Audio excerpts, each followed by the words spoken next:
സ്കൂളുകളിൽ ഈ നടക്കാൻ പോകുന്ന അല്ലെങ്കിൽ ഇപ്പോൾ നടന്നുകൊണ്ടിരിക്കുന്ന മിഡ് ടേം എക്സാമുമായിട്ട് ബന്ധപ്പെട്ട ചില ഇമ്പോർട്ടൻറ്റ് കാര്യങ്ങൾ പറയാനാണ് വന്നിട്ടുള്ളത്. ഇത്ര അപ്ഡേറ്റ്സ് ആയിട്ട് നമ്മുടെ ചാനൽ ഒന്ന് ഫോളോ ചെയ്തോ. അപ്പോൾ മിഡ് ടേം എക്സാം എന്നാണ്, ഏതൊക്കെ ചാപ്റ്റേഴ്സ് ആണ് മിഡ് ടേം എക്സാമിന് ചോദിക്കുക, അതിൻ്റെ ക്ലാസ് എവിടെയാണ് കിട്ടുക, ഇങ്ങനത്തെ ഒരുപാട് ഡൗട്ട് ഇപ്പോൾ കുട്ടികൾക്കുണ്ട്. അതൊക്കെ ക്ലിയർ ചെയ്യാനാണ് വന്നിട്ടുള്ളത്. അപ്പോൾ നിങ്ങൾ നമ്മുടെ ചാനൽ ഒന്ന് ആദ്യം എന്ത് ചെയ്യുക, ഫോളോ ചെയ്ത് വെക്കട്ടോ.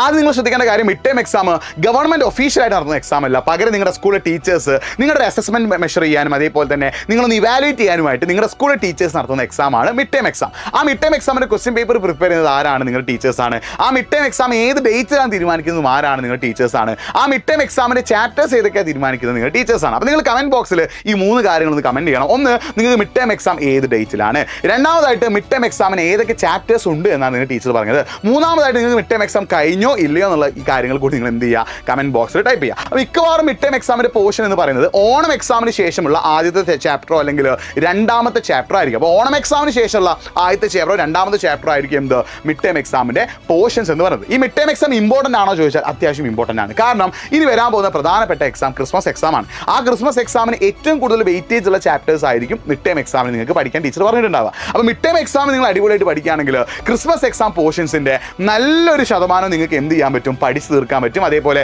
ക്രിസ്മസ് എക്സാം നിങ്ങൾക്ക് ഒന്നുകൂടി സിമ്പിൾ ആവാൻ എന്ത് സഹായിക്കും, മിഡ് ടേം എക്സാം സഹായിക്കും. അപ്പോൾ മിഡ് ടേം എക്സാമിൻ്റെ ക്ലാസ്സുകൾ എവിടെ കിട്ടുക ചോദിക്കുകയാണെങ്കിൽ നിങ്ങൾ എജുപോഡിൻ്റെ പ്രീ ബൂസ്റ്റർ ബാച്ചിൽ ജോയിൻ ചെയ്യാം. നിങ്ങൾ എജുപോഡിൻ്റെ പ്രീ ബൂസ്റ്റർ ബാച്ചിൽ ജോയിൻ ചെയ്ത് പഠിക്കുകയാണെങ്കിൽ നിങ്ങൾക്ക് മിഡ് ടേം എക്സാമിൻ്റെ അഡീഷണൽ ക്വസ്റ്റ്യൻസ് തരും. അതിൻ്റെ ക്ലാസ്സുകൾ 3 സെറ്റ് ഓഫ് ക്വസ്റ്റ്യൻസ്, അങ്ങനത്തെ ഒരുപാട് ഫീച്ചേഴ്സ് ഉണ്ട്. അപ്പോൾ നമ്മുടെ പ്രീ ബൂസ്റ്റർ ബാച്ചിൽ ജോയിൻ ചെയ്താൽ നിങ്ങൾക്ക് 2 മെച്ചങ്ങളുണ്ട്. ഒന്ന്, നിങ്ങൾക്ക് മിഡ് ടേം എക്സാം ഉഷാറാക്കാം, അതിനുശേഷം വരാൻ പോകുന്ന ക്രിസ്മസ് എക്സാം ഉഷാറാക്കാം. അപ്പോൾ പ്രീ ബൂസ്റ്റർ ബാച്ചിനെ കുറിച്ച് കൂടുതൽ അറിയാൻ ആഗ്രഹം ഉണ്ടെങ്കിൽ nafi.edu എന്ന ഇൻസ്റ്റാഗ്രാം പേജിലേക്ക് ഒന്ന് പ്രീ ബൂസ്റ്റർ ബാച്ചിൽ നിന്ന് മെസ്സേജ് അയച്ചോ.